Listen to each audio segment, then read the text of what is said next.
Ngikubingelele mbukeli ukubingelela sosuku namhla. Usabingelwa yenkeshezane kashukela. Eyasala ziukhumeza ngakubethalathula. Mbukeli wami sisesengosini yethu ethi sidla ngokhezo oludala nonkeshezane. Mbukeli namhla mbukeli ngingedwa uMaZulu hayi usabanje umkhuhlane ngithi cha akonakele wandaba usazophinda abuye siqhubeke.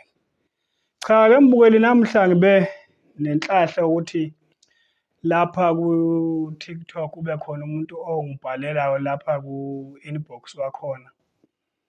Ubhale ukuthi ngibingelele nketshezana, ngibingelele mfowethu. Cha mntababa ngithi ake ngizwe lapho ukuthi ngokolwazi lwakho umehluko phakathi kombondo nebonda kukuphi? Ngithokoze mfowethu ngizoke ngilalele ke ngizwe ukuthi ithini impendulo oyiphetheyo. Cha mbukeli ake ngithokoze ithuba enginikezwa uwe. Nginethemba lokuthi nabanye ababukeli nabo bazozuza uma sesiphendulile. Ngizoqala nje ngithi mbukeli kukhona into engifisa ukuthi ngiqale ngayo okuthiwa isilandiso.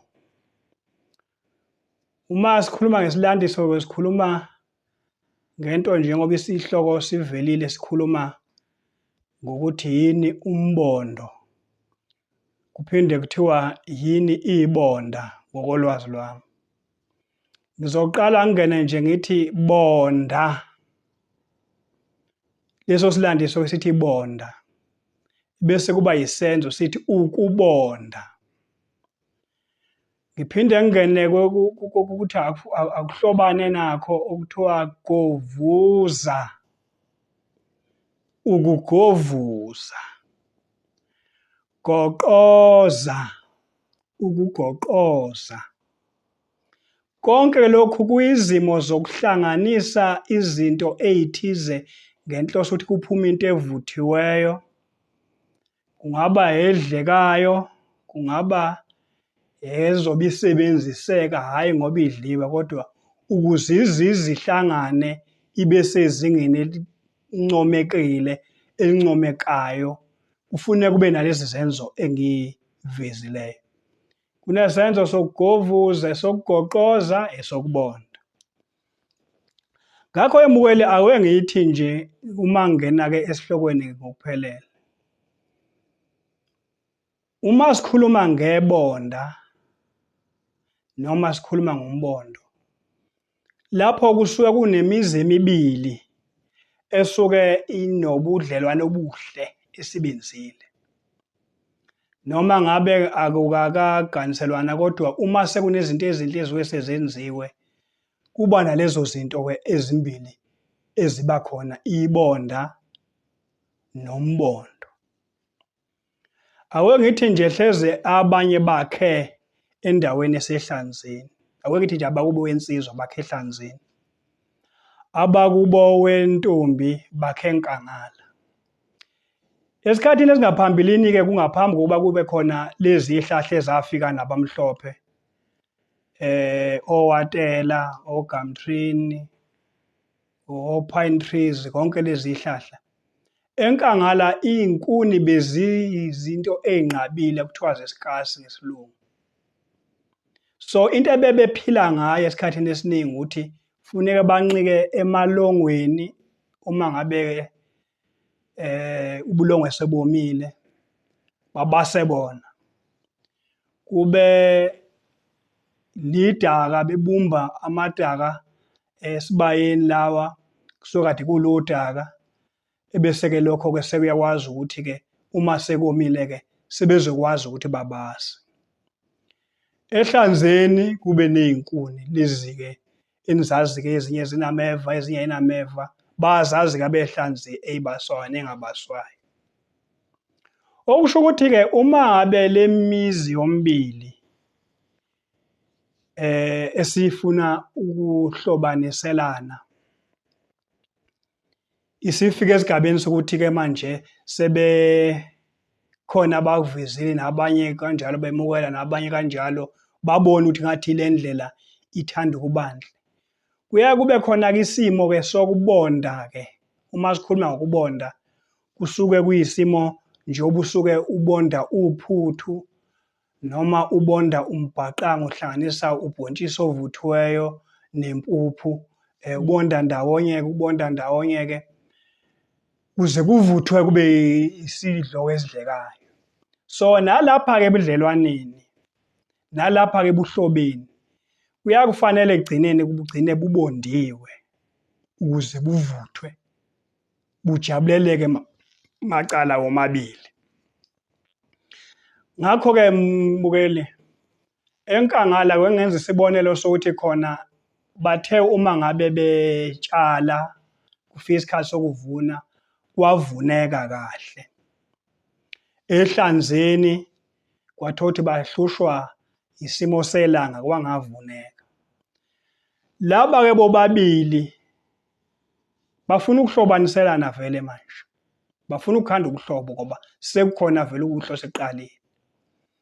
Laba basenkangala bazokhanda manje iqhinga lokuthi-ke lokhu kudla abakucoshile emasimini abakuvunile, ikuphi abazokhetha kukho abazokusa phansi ehlanzeni lapha phela okulikhwe khona lomunye wakulowo mndeni.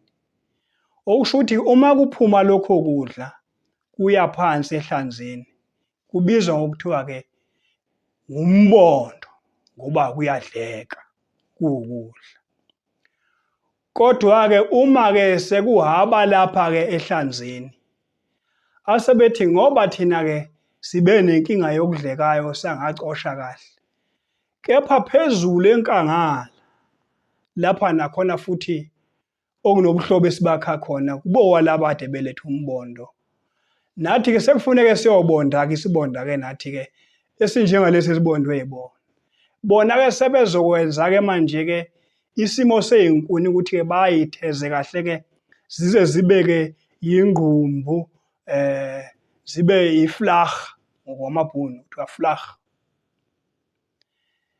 Umuntu-ke uma esebonakele lelo flaga lelo ngqumbu leyo uyabuza kathi hawu, kahleni natheza kangaka nizoba nomcimbi kuthiwa hayi lutho libonda.